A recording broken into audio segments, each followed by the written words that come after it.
You know when you're watching a YouTube video and the creator or whoever you're watching just suddenly magically walks past the camera and you didn't even see them set it up, or you didn't even see them go back to get the camera, but somehow the camera was just magically there at the right moment at the right time.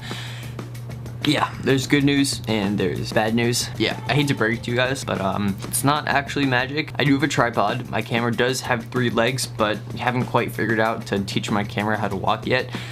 But yeah. Anyway, as this odd year comes to a close, I thought I'd share a highlight reel of every time I do walk back and get the camera in 2020, because I think it's kind of funny and no one ever sees those scenes. And while you're watching this shocking, never seen before, life-changing footage, I'm gonna overlay a little voiceover talking about some lessons, or I guess 2 main takeaways that have really helped me over the past 2 years, not just 2020 but 2019, because I'm approaching my 2-year anniversary on YouTube, and I've recently just been looking back at everything I've learned, and I feel like I've made a really big breakthrough in who I am as a person, and I'm just a much more fulfilled version of myself, and I can really attribute it to 2 main factors and lessons or things that you can apply to your own life. Hopefully by the end of the video you'll be feeling a little more excited and optimistic for 2021. And with that, happy holidays, enjoy. Believe it or not, 2 years ago my room was completely empty. I had to pack up all my belongings into a suitcase and a backpack, which I'd be living out of for the next 7 months. This taught me my first lesson that loss can be a fresh start, and also a step towards new beginnings, and that less is sometimes more. When I moved to France on January 1st of 2019, I had to leave behind all of my friends, my childhood home, and all the comforts that my country had provided me. I was forced to step outside of a bubble and dive into what felt like a beautiful cold shower.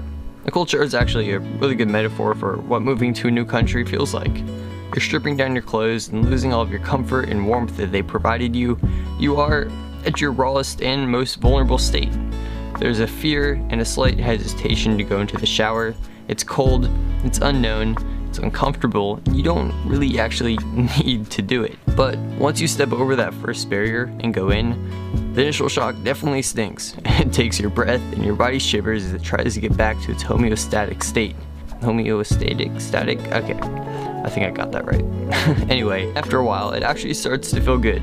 You're refreshed and you feel alive. It wasn't as bad as you thought it was going to be, and for some odd reason, you start to crave this feeling of cold and discomfort.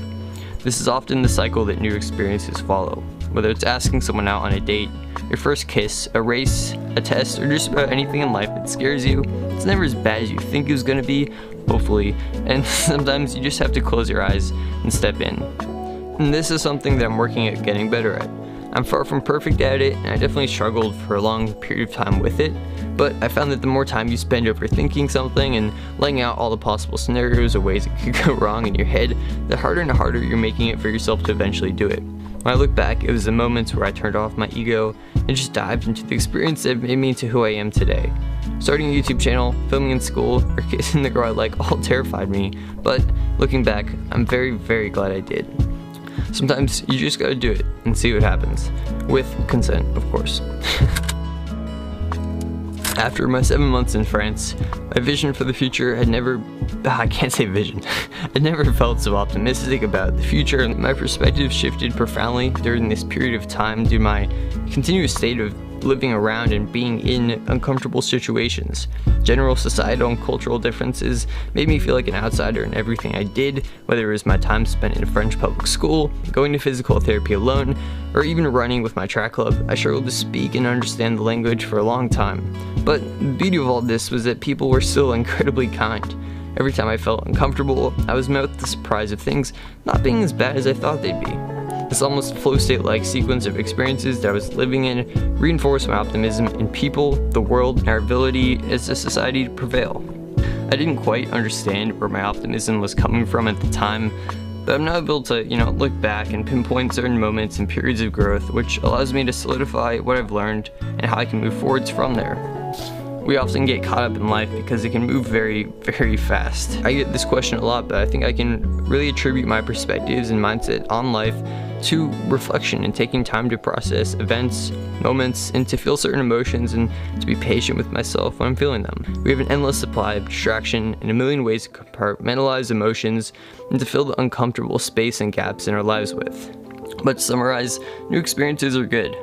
but if you don't know why they're good or what you've learned from them, they lose half their value. Once you can understand what you've learned, you can start fine-tuning your life and figuring out more and more about how you operate. This will lead to you creating an environment and set of habits that supports you in the most effective way possible. I found that journaling is one of the most helpful ways of reflecting, but it can also help to get an outsider's perspective when processing events or experiences, so talking to friends or loved ones can be just as helpful. If you can get into a state of trying new things and then spending time to reflect, you'll be put into what I like to call the flow state of life. And yeah, within the past 2 years, these two very simple things and practices of getting out of my comfort zone and then retreating back and figuring out what I learned from the experience just changed the way I approached my life, how I live my life, my perspective on things. And yeah, if you're looking for a New Year's resolution of sorts, I think this is a very simple and easy way to start.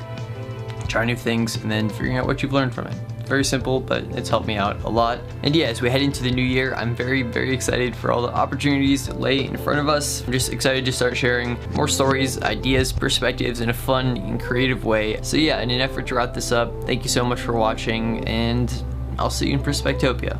Happy holidays, and I'll see you next year. Bye.